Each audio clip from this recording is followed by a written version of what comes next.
I guess this is everyone.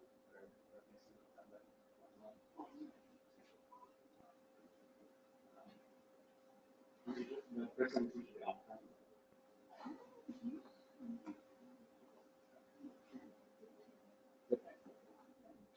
So I guess you can wait.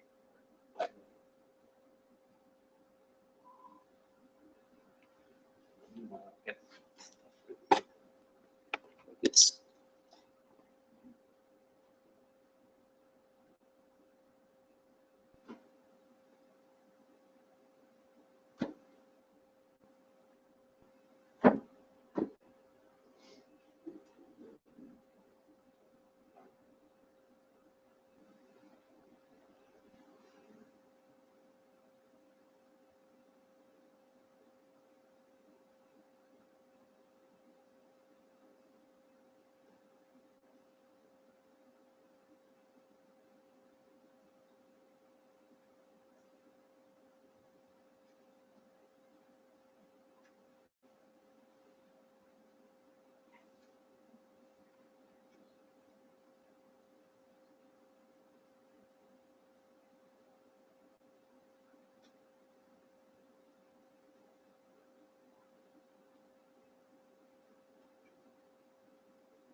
Still, other participants here.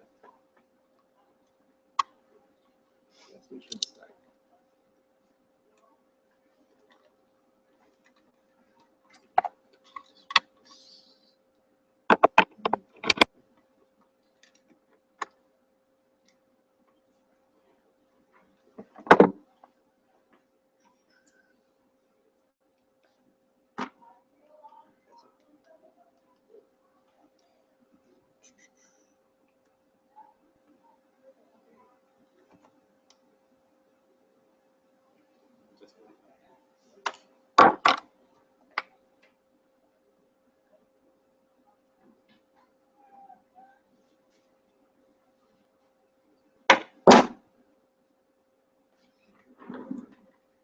So good morning. My name is Orville Marcos, and I'm a researcher at the Department of Social Sciences.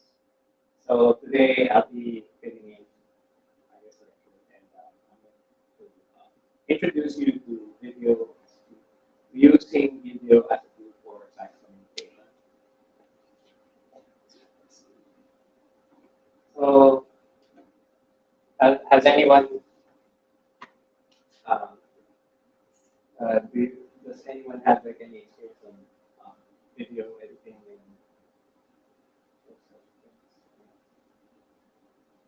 and a little bit? So hopefully this lecture will inspire you to incorporate video in science communication. So why use video?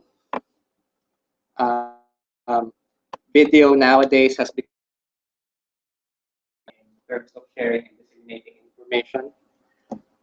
Video has the emergence of video as a means of disseminating information became possible with three advancements in technology. First was the um, introduction of small handheld video cameras that can shoot high definition video. They become more cheap and available. And for the past like 10 years or so, people to record high quality video and audio through their phones or their tablets. So the other advancement is the um, increased availability of software editing systems. So now it's more affordable. Um, there's also online versions that are free, like open source software. Um, editing systems have video editing capabilities. So you don't have to buy them, and there's actually apps in your, I guess, tablets and phones that you can use for editing video. And the last one that really made, I guess, this explosion of sharing videos is the emergence of the World Wide Web, particularly um, the streaming and sharing sites, YouTube and Vimeo. So people are using those services nowadays. And due to these advancements, um, there has been an increased number of users posting videos or watching videos. In the US in particular, there's a 339% increase in the number of users from 2003 to 2012. Um, with the increased number of users, there's also increased time spent in video sites, about 2,000% in the same period. So I guess everyone is familiar with YouTube and Vimeo, right? Everyone can watch. It's more of like an alternative to TV. You can watch everything in there. So why use video? Um, Video is good, particularly in science communication, because it increases audience engagement. Video enhances search engine optimization of your content. So if you have video on your website, or if you have video in your online digital profile, um, it increases I guess it makes it easier for people to search you. So if you have video rather than having just text. Um, and if you have online videos in social media and use that, actually use social media to promote your videos and content, it increases the traffic in your website by 80%. So what does this mean for the graduate student? So having the skills to edit, um, actually create, edit, and then post videos is a good skill. Because it can enhance your digital portfolio. It can also make you more employable, particularly if you're applying for jobs that are like more geared more towards extension or teaching. Because nowadays people in job descriptions, if you're going to stay in the academy, they're looking for people who are familiar with distance education and familiar with how to create content uh, specific to different audiences.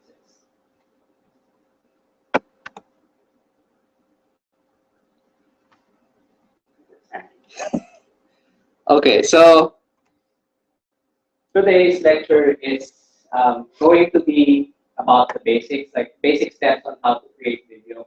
I'm not going to discuss like in detail how to edit, like tricks on editing, because that takes it can be a semester class. So I'm just going to give you like what basic things you need to think about when you're creating content for video, a video content. So the first thing is to determine like what type of video you want to produce. Is it more of a format of your lecture presentation or oral presentation, or is it more of like an extension or like a how-to video?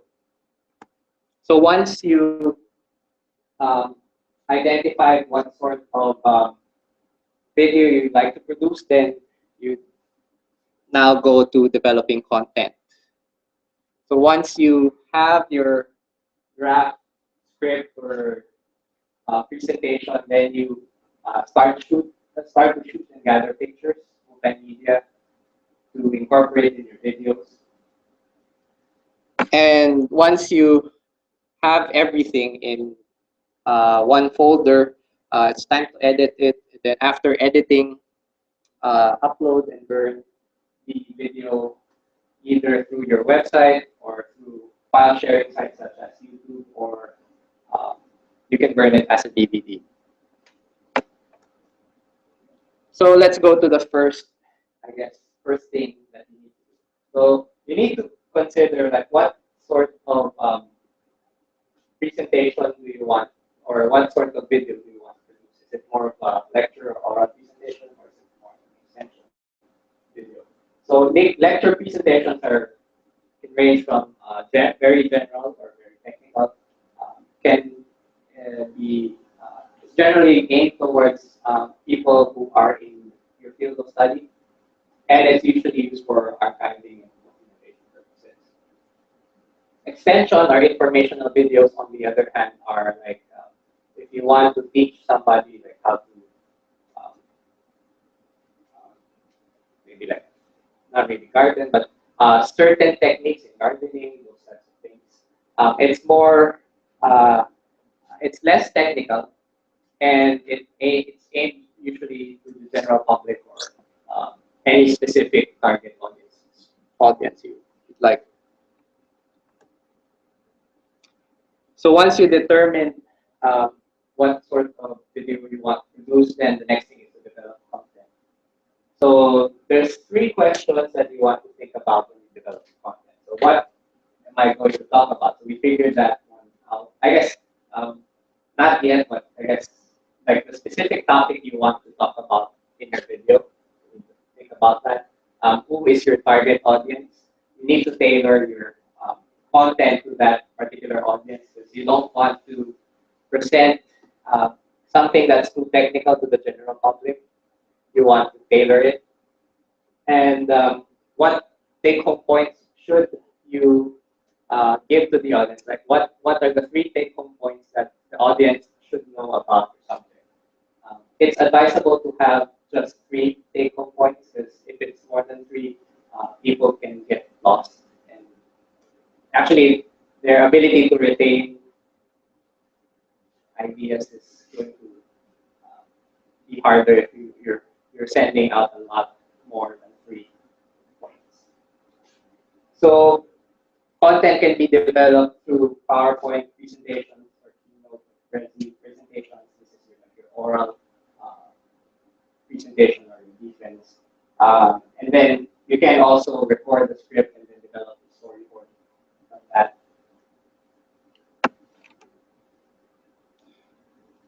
And then once you have your content um, actually not really finalized, but once you have more or less like a draft content, then it's time for you to shoot footage and gather pictures. Because actually the content would dictate what sort of materials you want to gather for your video.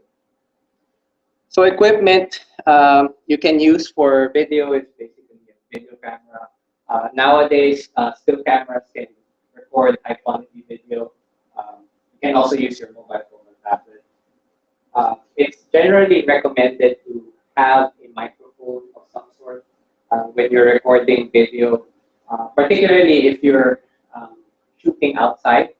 Because if you're depending on the external microphone of your camera, and if it's windy, your voice won't be recorded that much. So having some sort of, if you have access to a lavalier or a microphone, that would be good. Um, you can also add pictures to your video, but be sure to cite your source and make sure that the pictures can be used as under the Creative Commons license. And if you want to include slides in your video, you can use TIFF files from PowerPoint. So the way to do this is actually um, you have to, because typically PowerPoint is about like 7.5 by 10 or something, the resolution. So it's advisable to resize, like make it at least double, like twice. So if it's like 7 by 10, resize it to 14 by 20, because that makes the resolution higher. Um, the text actually is automatic. Text and images are automatically scaled up if you change the size, but the lines can need to be rescaled when you're doing it. So once you blow up your slides, go to File and then Save As, save it as a TIFF file. PowerPoint will send, I guess, if you save it, it will say, do you want to export all of your slides? And then if you want to put all of your slides, then it creates a folder, and all of your slides will be there. So some tips on shooting video. Good lighting is very important. Um, you don't want to shoot your subject in front of a window because the window is too bright, makes the subject dim. And if you shoot like somebody, make sure that the background is not distracting. Like if there's like a big plant at the back, just get rid of the plant or just move locations. Because yeah, if there's distractions, then people can get distracted while watching the video. Having a close-up shot and a wide shot is good. Close-up shot emphasizes certain things in the process if you're doing an how-to video, and then a wide shot creates like the bigger picture. If you have a subject, make sure to frame the subject slightly to the left or to the right of the video, because not dead center. It actually makes the composition more interesting. I guess it's more visually pleasing to have um, like a subject either to the left or the right, rather than like in the center. Use a tripod to stabilize your shots. Um, it's very distracting to have an unprofessional if you have like a uh, shaky clips, and also avoid fast or abrupt camera movements. Try to shoot only what you need, because that saves on space, and then um, also the file size is small. So here are more tips from YouTube on how to shoot good video.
So here's another one on framing your subject.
So once you collected all of your shots, pictures, music, it's advisable to place them in one folder.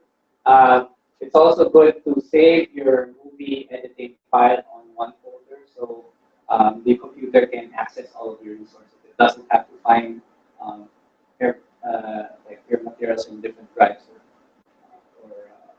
yeah. Um, and it's also good to have all of these things in one folder because you can, in case you want to re-edit the whole thing, all of your resources are going to be there. Yeah, the computer won't find it somewhere else. Because if the location has moved, then it's going to be harder. So the computer can it's more difficult for it to find like the resource. Can be like a missing.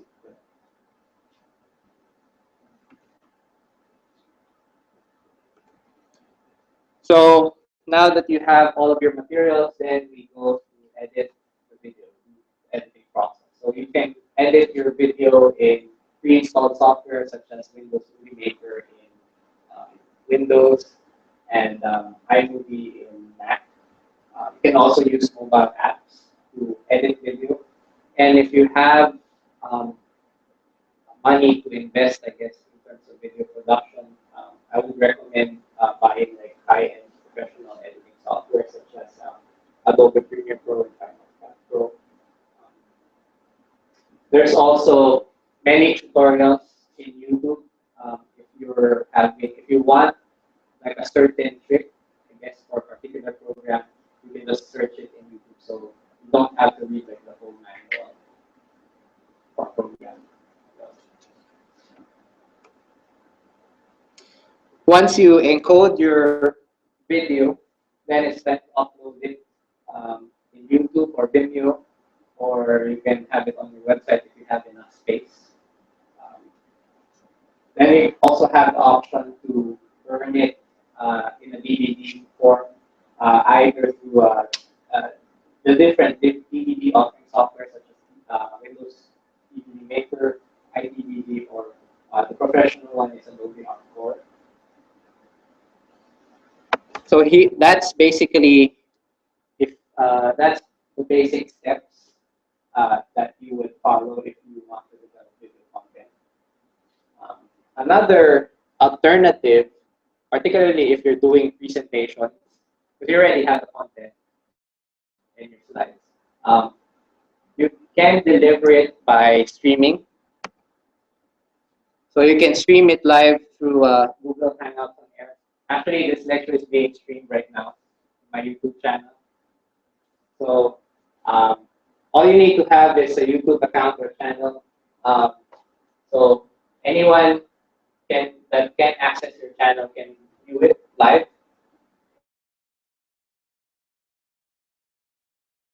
Stream automatically archives the video stream, so it's saved afterwards.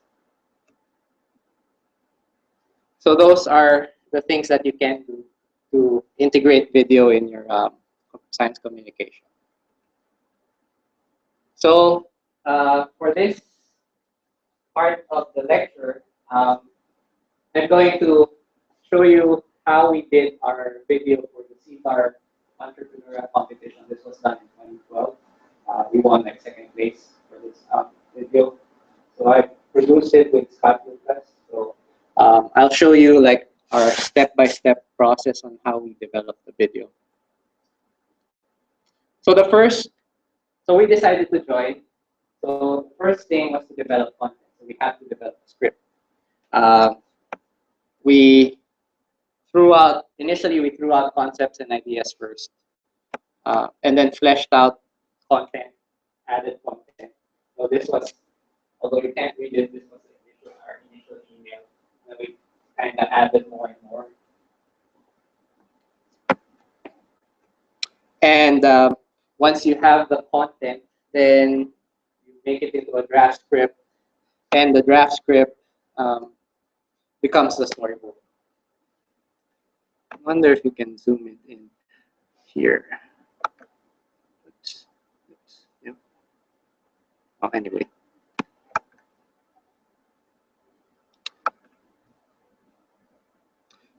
So once we were able to do a draft script, we collected clips, uh, pictures, mostly pictures at this point, to develop a storyboard.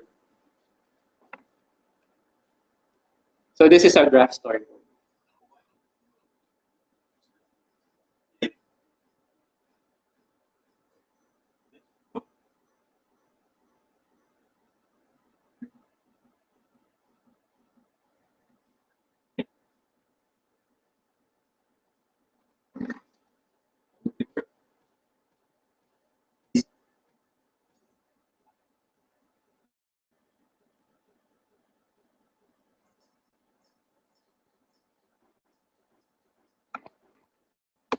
I'm just going to, it's for some reason it's kind of busy.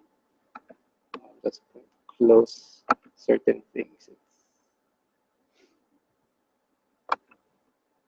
I guess the Hangouts can also, it's adding a lot more.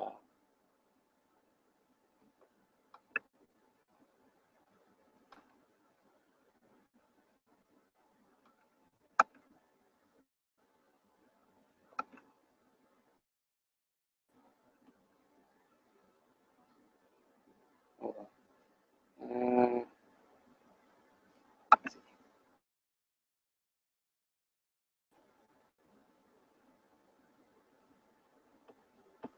cancel.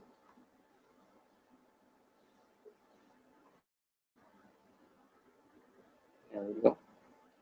Hopefully that.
So that was the, well, just stop the broadcast.